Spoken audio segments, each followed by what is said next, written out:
Isang mapagpalang araw po sa ating lahat and welcome po to our daily devotion.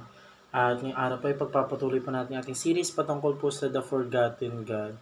So para naman po sa ating part po ng series na yon, the Spirit sanctifies the believers. Pag sinabi po natin sanctifies, um, ito po yung pagpapabanal po ng ating spirito po para po ganun mapalapit po tayo sa ating Panginoong Diyos.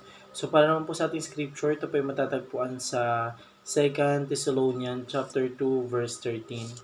At ito po ang sabi sa English, "But we ought always to give thanks to God for you, brothers beloved by the Lord, because God chose you as a first fruits to be saved through sanctification by the Spirit and believes in the truth." At ito naman po ang nakasaad po sa Tagalog. Ngunit kami ay dapat laging magpasalamat sa Diyos dahil sa inyong mga kapatid na minamahal ng Panginoon, sapagkat hinirang kayo ng Diyos bilang unang bunga ng kaligtasan sa pamamagitan ng pagpapabanal ng Espiritu at pananampalataya sa katotohanan. So, para naman po sa ating katuruan po, una, the Spirit sanctifies us into Christ likeness.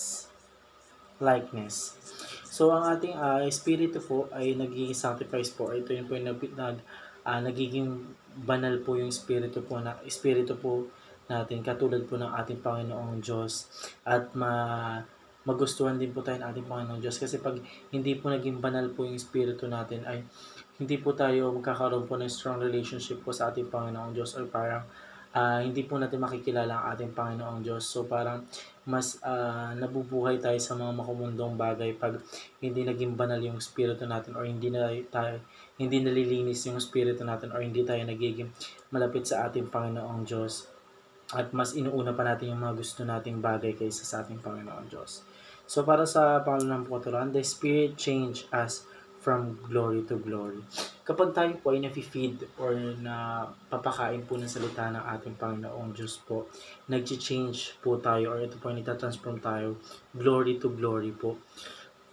So kasi pag ang isang tao po is hindi po siya nag-change through words of God, ay hindi po siya nagkakaroon po ng banal na espiritu po.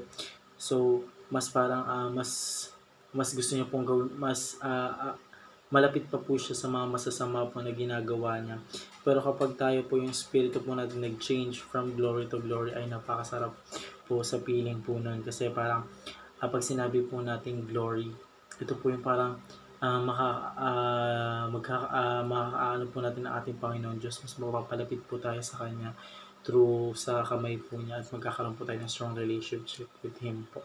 So parang po sa pangatlong katuruan po, the Spirit transform us through the world. So yung sabi ko na po, Espiritu Santo po natin pag nagiging banal po tayo or sanctification, is nagtatransform po tayo, or mas nababago po tayo ng ating spirito po. Mas napapalayo po tayo sa mga kasalanan ginagawa po natin dati po. Pero ngayon po, bilang isang banal na po, nakafocus lang po tayo, or nakatuon lang po yung pansin po natin sa ating Panginoon Diyos po sa lahat po ng mga ginagawa niya po dito sa mundo. So kapag nag-transform po tayo through the world, so parang ito na po, dito na po natin gina-gospel po yung salita po ng ating Panginoon Diyos, pinapalaganap na po natin sa iba, para po nun sa ganon is yung iba rin po na mga tao po is mag-transform po sila to sanctification. Tama ba? Sanctifies po. So para maging banal din po sila, or mabago po yung buhay nila, at mas mapalapit po sila sa ating Panginoon Diyos. So yun naman po para sa araw nito. Maraming salamat po sa pakikinig, and see you po ulit bukas para po sa ating daily devotion.